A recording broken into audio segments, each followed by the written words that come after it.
Comenzamos con el último video de la unidad número 8, correspondiente a vitaminas. Las vitaminas son un grupo de nutrientes orgánicos requeridos en pequeñas cantidades para una gran variedad de funciones bioquímicas y en general no pueden ser producidas por nuestro cuerpo y deben de ingerirse en la dieta. Las vitaminas liposolubles son compuestos hidrofóbicos que se transportan en sangre en forma de lipoproteínas unidas a proteínas específicas. Tienen diversas funciones como la A asociada a visión, diferenciación celular, la D a metabolismo de calcio fosfato y diferenciación celular, la E con funciones como antioxidante, la K asociada a coagulación sanguínea, y las vitaminas hidrosolubles están compuestas por las vitaminas del complejo B, la vitamina C, el ácido pantoténico, ácido fólico, niacina y biotina, y funcionan principalmente como cofactores enzimáticos. En esta imagen vemos una tabla que muestra las 4 vitaminas liposolubles. La A, conocida como retinol o caroteno, tiene funciones a nivel de pigmentos visuales en la retina, y su deficiencia se asocia con ceguera nocturna, xeroftalmia, que es una alteración a nivel de el epitelio en la córnea, problemas en la queratinización de la piel. La vitamina D, conocida como calciferol, se asocia al metabolismo del calcio, y sus deficiencias genera osteomalacia y raquitismo. La vitamina E, conocida como tocopheroles o tocotrienoles, es antioxidante en las membranas celulares. La vitamina K, conocida como filoquinona o menaquinona, es una coenzima en la formación de proteínas necesarias para la coagulación sanguínea, y su deficiencia se asocia con enfermedad hemorrágica. La vitamina A incluye los retinoides, comprenden a retinol, retinaldehído y ácido retinoico. Estos son los 3 vitámeros o formas activas de la vitamina. Están presentes el ácido retinoico está presente solamente en alimentos de origen animal, y los carotenoides están presentes en plantas. Se componen de carotenos y componentes relacionados, y muchos de estos, como el beta-caroteno, son precursores de la vitamina A. El caroteno entonces se consume en la dieta, en los alimentos. En la mucosa del intestino se rompe por la enzima beta-caroteno monoxigenasa y se produce retinaldehído, el cual se reduce a retinol, se esterifica y se secreta en los kilomicrones en el intestino, junto con otras formas de retinol esterificado que provienen de la dieta.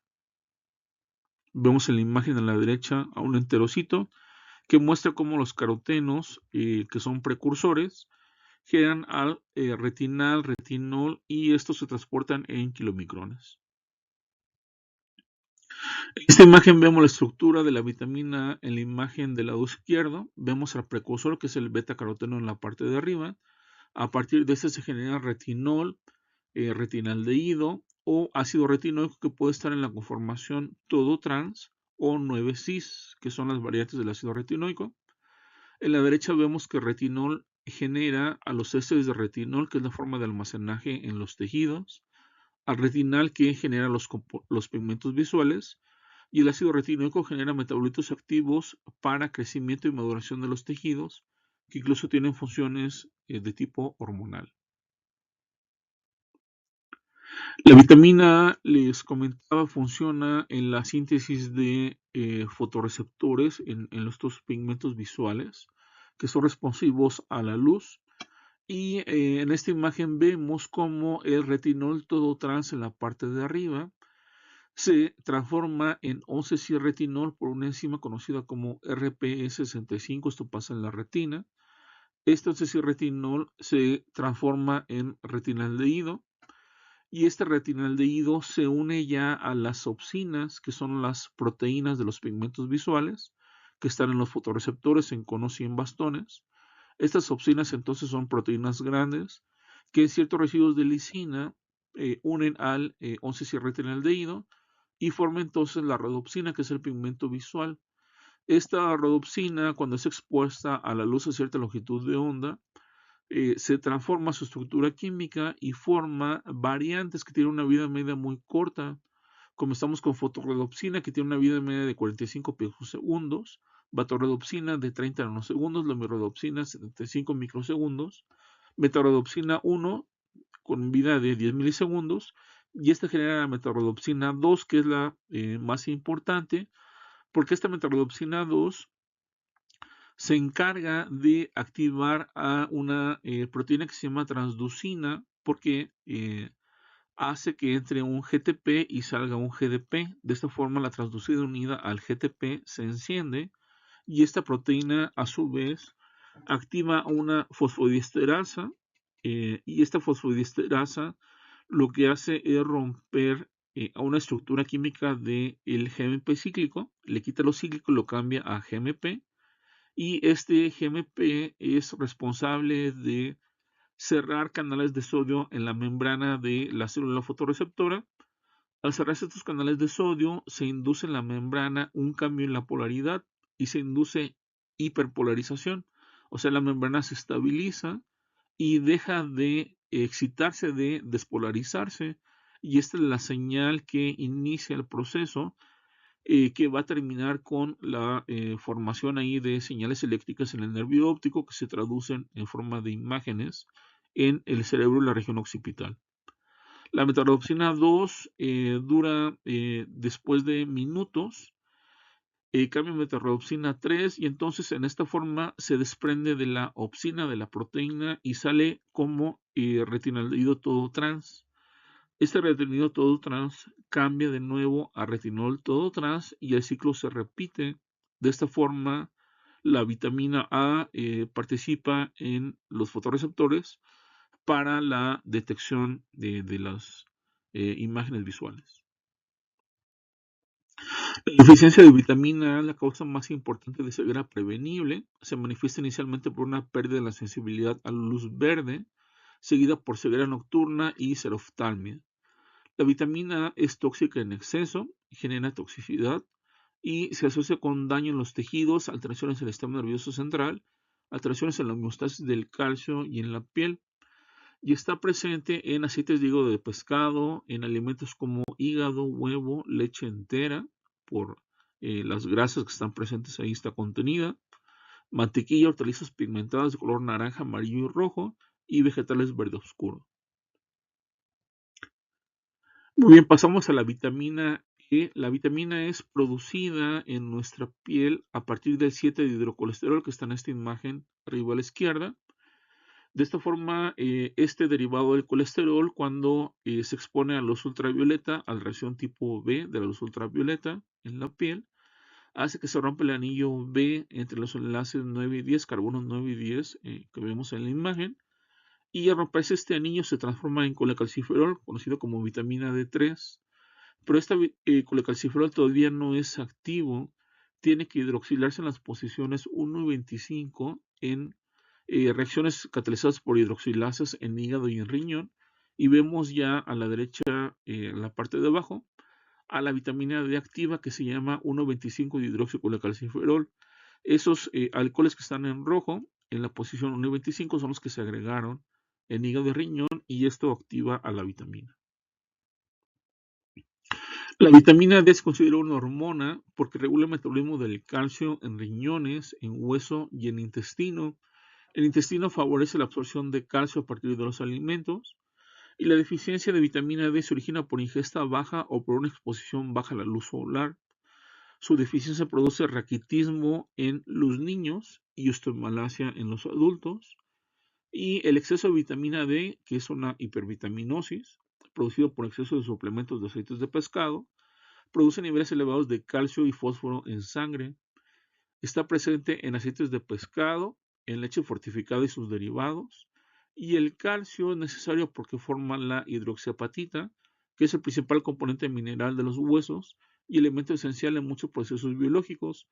El calcio se requiere para la contracción del músculo, para la transmisión sináptica en las neuronas, para la coagulación. Por esta razón, la concentración de calcio en sangre debe ser finamente regulada.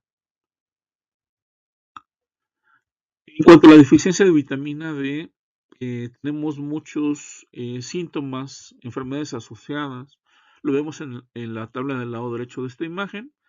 A nivel de vasos sanguíneos, se generan problemas en la regulación, en la vasodilatación. En hueso, induce pérdida de la mineralización, o sea, osteopenia, osteoporosis. A nivel de piel, altera el crecimiento del epitelio, afecta ahí a las uñas. A nivel del sistema inmune, se altera la producción de citocinas. En el intestino, baja el transporte de calcio, la deficiencia de vitamina D, de fosfato. Se asocia con un aumento en el cáncer de colon. A nivel de músculos, disminuye la fuerza de contracción, induce proteólisis. En neuronas baja la producción de neurotransmisores. En páncreas, en paratiroides también genera problemas. Y la deficiencia de vitamina D puede ser asociada a, eh, les comentaba, poca exposición a la luz solar, sobre todo asociada a la geografía, a latitudes diferentes a las que tenemos en nuestro país. Baja en la ingesta por desnutrición o enfermedades intestinales o estomacales, obstrucción a nivel biliar, que genera problemas para la absorción de lípidos a nivel intestinal. Y pasamos con la vitamina E. La vitamina E incluye un grupo de lípidos llamados tocoferoles. Estos poseen un grupo aromático sustituido y una cadena lateral compuesta por grupos isoprenos, que son grupos de 5 carbonos. Los mencionamos cuando hablamos en la síntesis de colesterol. Debido a que estos tocoferoles son hidrofóbicos, están presentes en membranas de las células, en depósitos de grasas y en lipoproteínas en sangre, como es la LDL. Los tocoferoles son antioxidantes biológicos y el anillo aromático que vemos en la imagen inferior reacciona con especies reactivas de oxígeno y radicales libres y los inactiva porque cede electrones. Un antioxidante funciona cediendo electrones a los radicales libres para estabilizarlos. De esta forma se detiene la reacción en cadena de oxidación, que a nivel de lípidos en membrana se llama lipoperoxidación, y esta lipoperoxidación genera fragilidad de las membranas y eventualmente una membrana oxidada se vuelve frágil y se puede romper. No se conocen síndromes por deficiencia de vitamina E, pero en recién nacidos prematuros que tienen niveles muy bajos de vitamina E se asocia con anemia hemolítica, quizá por fragilidad de las membranas de los eritrocitos, alteraciones en la conducción nerviosa y daño en las membranas en los tejidos. No se conocen efectos tóxicos por el exceso de vitamina E y está presente en aceites vegetales, nuez, vegetales de hoja verde y cereales fortificados.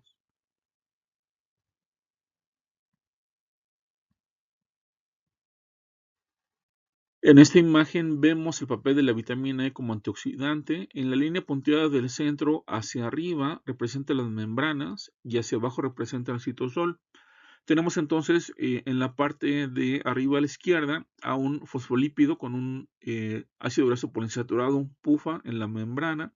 Y precisamente estos PUFAs y MUFAs a nivel de los dobles enlaces es donde los radicales libres se roban electrones y generan lipoperoxidación en estos ácidos grasos en la membrana.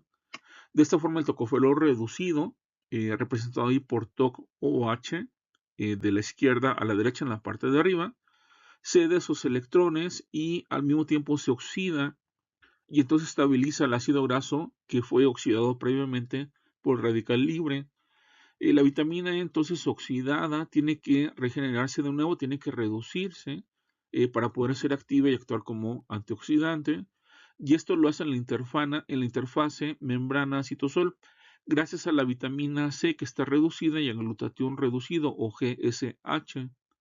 Este glutatión es uno de los principales agentes reductores en las células y ayuda entonces a que la vitamina C regenere, reduzca de nuevo la vitamina E para que siga su función antioxidante. La vitamina C entonces se oxida y esta se reduce de nuevo por una enzima llamada vitamina C reductasa para que la vitamina C siga actuando de esta forma como agente reductor. Muy bien, la vitamina K se conoce también como fitomenadiona. Eh, Estas son vitaminas lipofílicas, hidrofóbicas, requeridas en los procesos de coagulación sanguínea. Y los miembros de la vitamina K que vemos en la imagen del lado derecho incluyen a la filoquinona, la menadiona y la menaquinona. Entonces tenemos tres formas. La filoquinona está presente en las plantas, así es como la consumimos en los alimentos, plantas verdes. La menaquinona se produce por las bacterias en el intestino. Y la menadiona es el compuesto sintético, el cual se utiliza como medicamento cuando hay deficiencia de vitamina K. Y entonces en el hígado se convierte en filoquinona y ya es la forma activa. La filoquinona es liposoluble eh, y las otras dos formas, menaquinona y menadiona, también pueden ser un poco más hidrofílicas, se diluyen en agua. La vitamina K está involucrada en la carboxilación de ciertos residuos de glutamato en proteínas que generan entonces gamma carboxiglutamatos. Esta es una modificación, se le agrega ahí un carbono al glutamato dentro de la proteína, y estos residuos de gamma carboxiglutamato son necesarios para que interactúen con el calcio y de esta forma unan otras proteínas, en el caso de las proteínas de la coagulación, y esto desencadena la cascada de proteínas de coagulación para formar el coágulo sanguíneo. En esta imagen vemos cómo en la parte del centro la proteína que tiene ese residuo de glutamato, gracias a una enzima conocida como vitamina K epoxidasa, en presencia de vitamina K hidroquinona que está en estado reducido, forma un carbanión de glutamato. Este carbanión de glutamato a la derecha en la imagen, mediante una reacción no enzimática, capta un carbono del CO2 y se genera ya residuo de gamma carboxiglutamato que vemos en la parte de arriba a la derecha. Y entonces ya estas proteínas de la coagulación interactúan entre sí, con el calcio también, para generar el coágulo. De esta forma, la vitamina K hidroquinona que dijimos estaba reducida se oxida y forma un epóxido. Este epóxido que vemos en la imagen de la derecha tiene que reducirse de nuevo por la enzima vitamina K epóxido reductasa, y esta enzima se inhibe con un grupo de fármacos llamados cumarínicos que incluyen a la warfarina, la vemos ahí en el inserto de arriba en rojo. Esta warfarina, este fármaco, inhibe esta enzima, por lo tanto inhibe la reducción de la vitamina K y su reactivación. Recuerden que para poder ser activa tiene que estar reducida. Entonces, al inhibir esta enzima, la vitamina K no se regenera y la vitamina K epoxidasa no puede actuar para formar los residuos de gamma carboxiglutamato, y entonces ya no se activan los factores de coagulación y viene el efecto anticoagulante. Hasta el momento se han descrito 14 proteínas que tienen este dominio de gamma carboxiglutamato y son claves en procesos como coagulación sanguínea. Tenemos allá la protrombina, factor 2, factor 7, 9, 10, proteína C, proteína S y proteína Z. Todas estas proteínas participan en la coagulación. El metabolismo del hueso, la osteocalcina también, una proteína específica del hueso, tiene este residuo de gamma carboxiglutamato, y en proteínas asociadas a los vasos sanguíneos. La deficiencia de vitamina K es rara, se relaciona con un tiempo de protrombina largo. Esta es una prueba que nos dice si hay riesgo de sangrado en el paciente o no. Y su exceso, que es muy raro, producido por una ingesta excesiva de suplementos vitamínicos, se relaciona con un efecto contrario, formación exagerada de trombos, incluso hemólisis. Y la filoquinona es la forma como se consume en la dieta. Esta vitamina está presente en verduras de hoja verde oscura, aguacate, germen de trigo, alimentos orgánicos, cereales, frutas como kiwi, bananas, carne, leche de vaca, huevos, aceites vegetales y en algunos tipos de derivados como la mayonesa. Muy bien, pasamos a las vitaminas hidrosolubles. Tenemos el complejo de la vitamina B, tenemos a la niacina, piridoxina, ácido fólico, cobalamina, pantotenato, biotina, vitamina C. Las vamos a ir mencionando de una por una. Es una tabla que muestra un resumen de sus funciones y las enfermedades que se generan por su deficiencia en la columna de la derecha. Comenzamos con la tiamina o B1. Esta vitamina es muy importante para metabolizar azúcares, porque es una coenzima de complejos multienzimáticos que catalizan reacciones de descarboxilación oxidativa, como es el complejo de la piruvato deshidrogenasa o PDH. complejo de enzimas del ciclo de Krebs y de otras enzimas asociadas a aminoácidos. La tiamina tiene que estar fosforilada para poder ser activa, y la tiamina fosforilada participa en la conducción nerviosa porque regula canales de cloro en las membranas de las neuronas. Y debido a que las neuronas son dependientes exclusivamente de glucosa para obtener energía, esto explica por qué la deficiencia de tiamina presenta alteraciones neuronales a nivel del sistema nervioso central. Es muy dependiente este tejido de la presencia de tiamina. Y en la imagen de abajo vemos la estructura de la tiamina, y vemos que en los carbonos de la derecha, a un lado de ese anillo que tiene azufre y nitrógeno, en el lado izquierdo de la imagen, se agregan los grupos fosfatos y tenemos el difosfato de tiamina unidos a la estructura, y la parte activa de la vitamina es precisamente ese anillo que tiene el azufre y el nitrógeno que forman un carbanión necesario. Este es un carbono con carga negativa, necesario para la función de la vitamina como coenzima. En esta imagen vemos el papel del pirofosfato de tiamina o TPP en vías como ciclo de pentosa fosfato, en glucólisis, en la piruvato deshidrogenasa, en el ciclo de Krebs, asociadas a la faceto-glutarato deshidrogenasa, y en vías asociadas al metabolismo de aminoácidos, como es la vía de catabolismo de aminoácidos ramificados. La deficiencia de tiamina se asocia con neuritis crónica periférica, que se conoce como beriberi, que puede ser asociado con insuficiencia cardíaca y edema, y esto genera encefalopatía de Wernicke con psicosis de Korsakoff, generalmente asociada al abuso de alcohol en pacientes alcohólicos y abuso de ciertos narcóticos. Las deficiencias leves de tiamina generan dificultad en la concentración, irritabilidad, depresión, debilidad muscular, pobre coordinación motora, y la tiamina también se requiere para metabolizar etanol. Por esta razón, en pacientes alcohólicos se espera una deficiencia de tiamina asociada a esta enfermedad, y la toxicidad por exceso es muy rara, en general las vitaminas hidrosolubles, porque se eliminan por orina rápidamente, casi no se almacenan. Está presente en granos enteros, sobre todo en la cáscara de cereales, en harinas enriquecidas, nueces, pescado y cerdo. A la derecha vemos un esquema de el beriberi, que es la deficiencia de tiamina. Vemos que hay problemas a nivel de reflejos, a nivel del sistema nervioso, periférico, central, entumecimiento de los pies. Tenemos alteraciones en la respiración. En casos extremos tenemos también dilatación del corazón, falla cardíaca, edema. Se distinguen dos tipos de beriberi, el seco y el húmedo. El húmedo implica edema por alteraciones a nivel de síntesis de proteínas en hígado, y en el seco hay mucha debilidad muscular, poca masa muscular y alteraciones a nivel de procesos motores. Pasamos con la riboflavina, conocida como B2.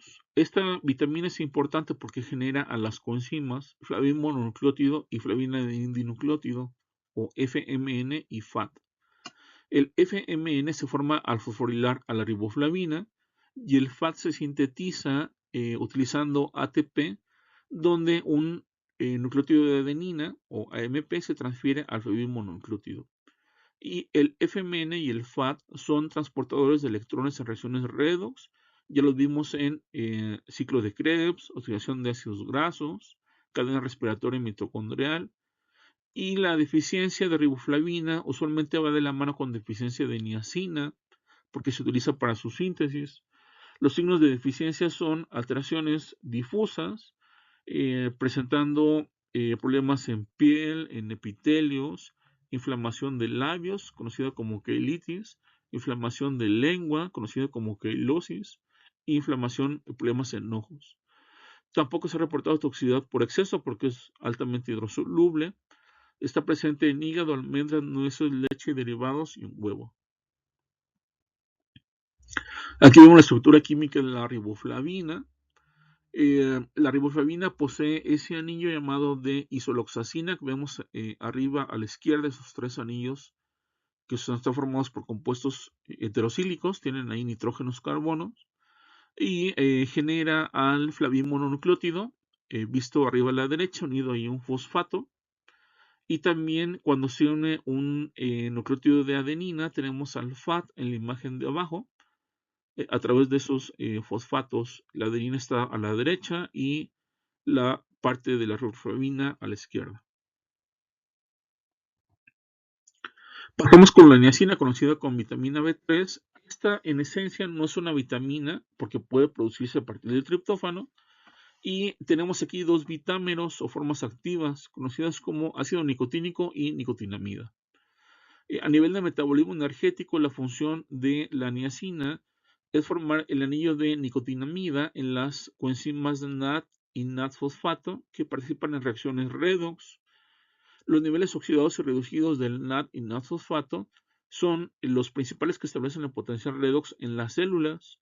Vemos en la imagen de abajo a la izquierda la estructura del NAD y NAD-fosfato. Es prácticamente el mismo compuesto, solo que el NAD-fosfato tiene un grupo fosfato unido a la ribosa en la parte inferior derecha. Y en la parte sombreada en gris vemos el anillo de nicotinamida, que es la parte derivada de la niacina.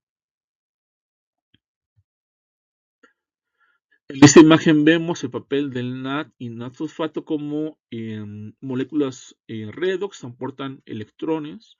Vemos entonces que se pueden estar en estado oxidado, lo vemos ahí en la imagen de la izquierda.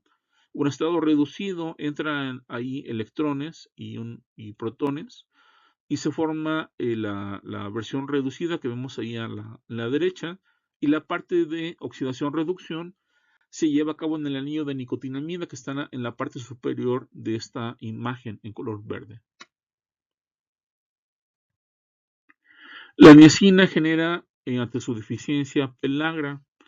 Esta enfermedad se genera por deficiencia de triptófano y de niacina y consiste en una dermatitis fotosensible con demencia y diarrea, la cual si no se trata puede ser mortal. También se presenta ante su deficiencia fatiga, pérdida del apetito, cefalea, irritabilidad y la ausencia de vitaminas como riboflavina, vitamina B6 o piridoxal que se requieren para la síntesis de nicotinamida a partir de triptófano, que es el precursor, puede ser importante. Se obtiene a partir de hígado, carne, nueces y granos, y esta vitamina sí presenta toxicidad por exceso.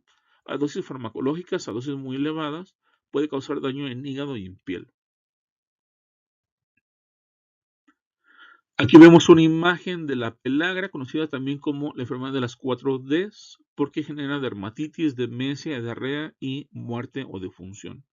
Vemos las alteraciones a nivel de pies, manos, en cuello, alteraciones a nivel epitelial.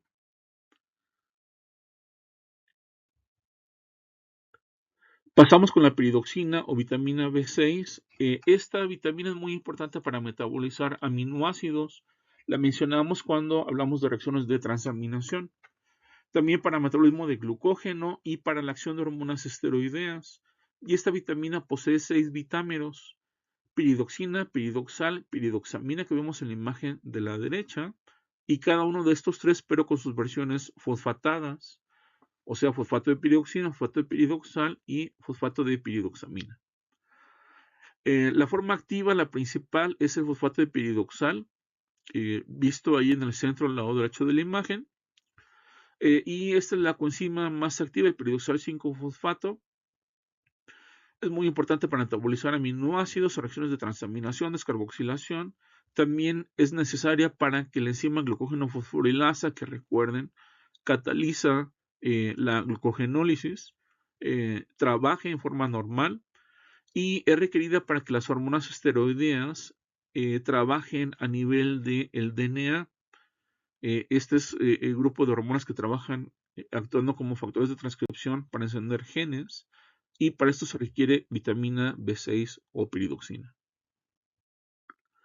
La deficiencia de piridoxina genera alteraciones en la función de neurotransmisores, síntesis del grupo hemo, alteraciones en la conversión de triptófano a niacina, por eso se asocia con deficiencia de niacina, síntesis de inmunoglobulinas y producción de hormonas, y hay manifestaciones a nivel de epitelio, piel y sistema nervioso.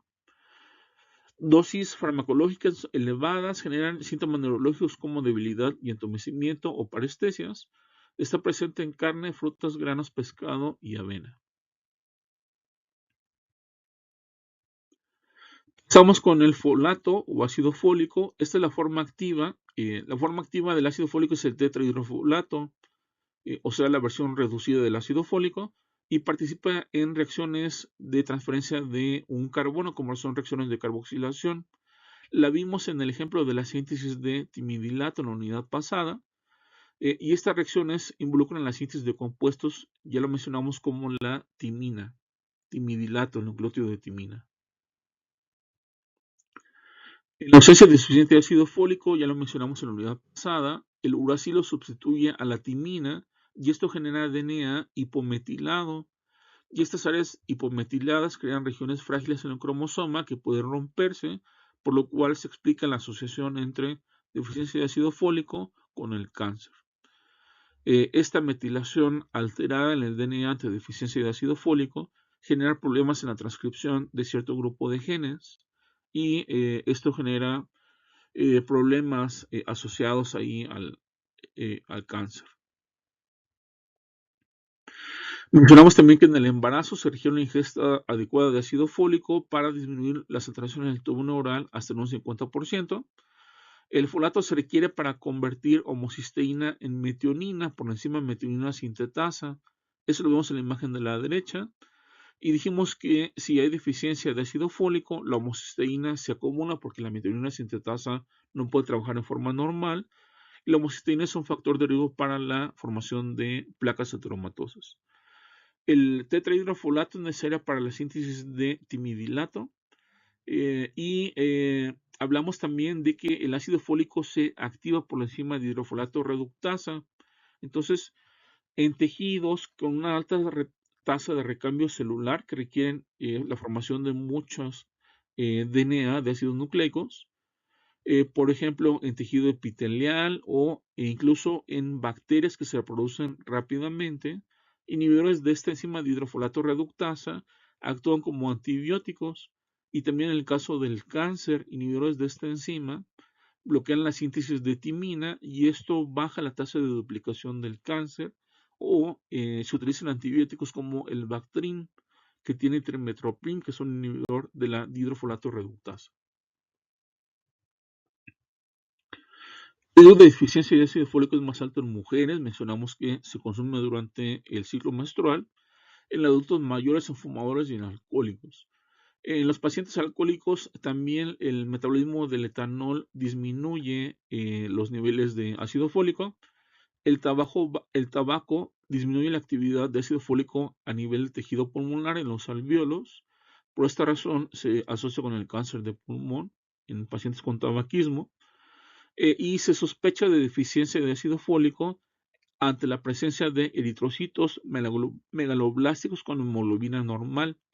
Estos son eritrocitos de un tamaño mayor de lo normal, pero sin alteraciones en los niveles de hemoglobina.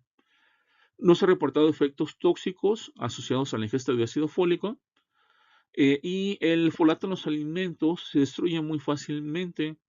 Hasta el 95% del ácido fólico en los alimentos se elimina por el procesamiento de los alimentos. Por esa razón se favorece más su deficiencia en cierto grupo de personas.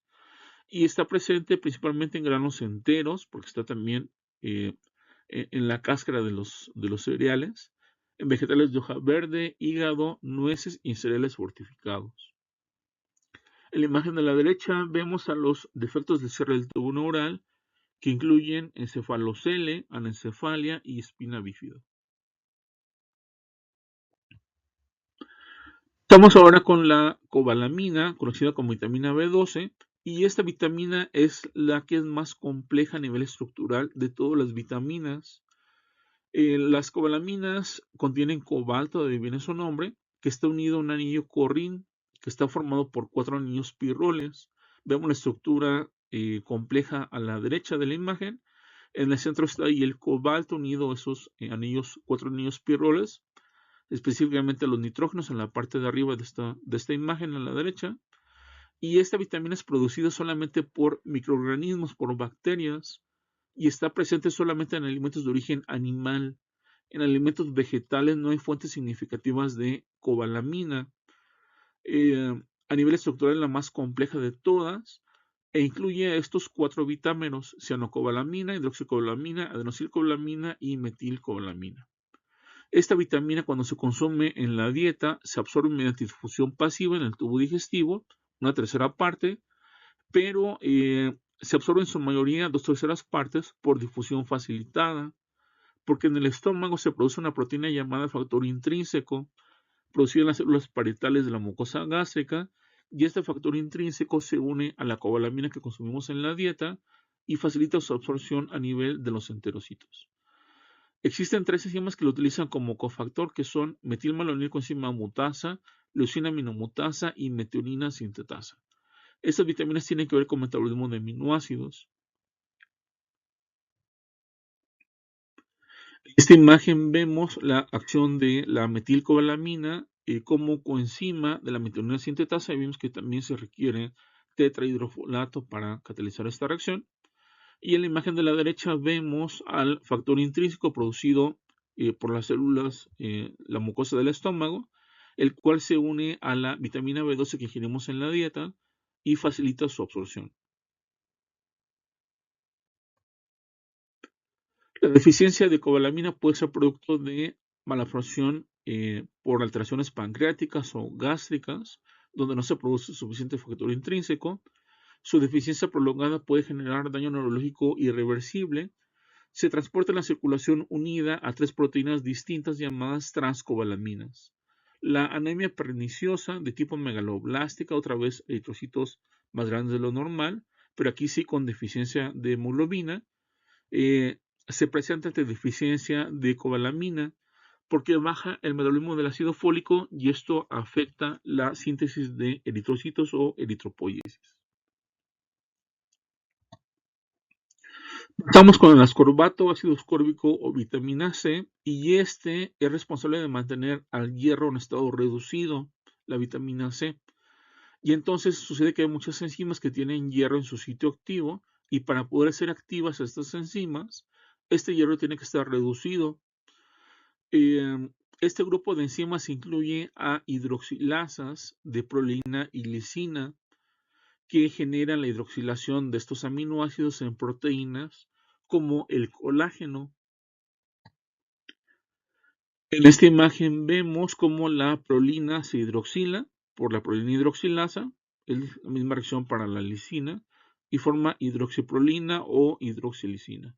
Vemos que se requiere vitamina C reducida como ácido ascórbico para reducir al hierro, y que este hierro reducido, que forma parte de las enzimas, es un grupo prostático de las enzimas, el hierro, pueda catalizar la reacción enzimática.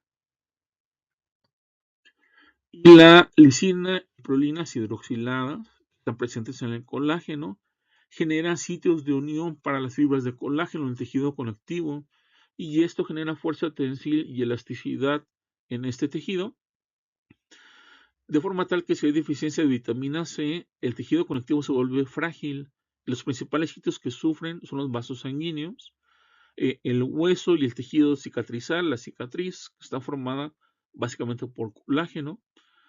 Y también la vitamina C cataliza reacciones como fagocitosis por macrófagos, síntesis de ciertos neurotransmisores y producción de sales biliares y colesterol a nivel hepático.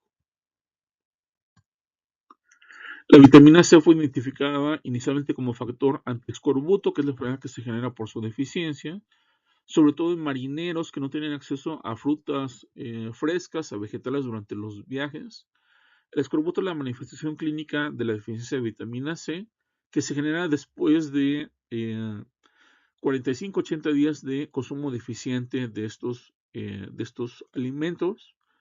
Y los síntomas y síntomas del escorbuto incluyen lesiones en tejidos mesenquimatosos que alteran la sanación de las heridas, edema, hemorragia con debilidad del tejido conectivo, y esto por supuesto es un caldo de cultivo que al infectarse es mortal para los pacientes. En esta imagen vemos alteraciones a nivel de encías e inflamación de este tejido. James Lind, en 1753, un médico de la Fuerza Naval Real Británica, llevó a cabo el primer ensayo clínico en esta fecha porque aisló zumo de cítricos y entonces a unos barcos les dio cítricos, a otros no, y vio que en los barcos que tenían acceso a estos cítricos no se presentaba el escorbuto, los que no tenían cítricos sí presentaban escorbuto y había una elevada mortalidad en los marineros.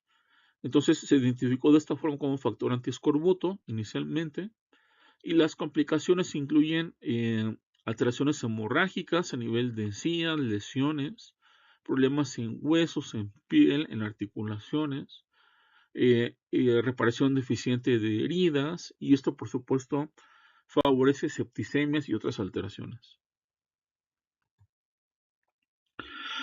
Y la vitamina C también suele estar disminuida en pacientes fumadores porque se consumen procesos antioxidantes asociados al tabaquismo.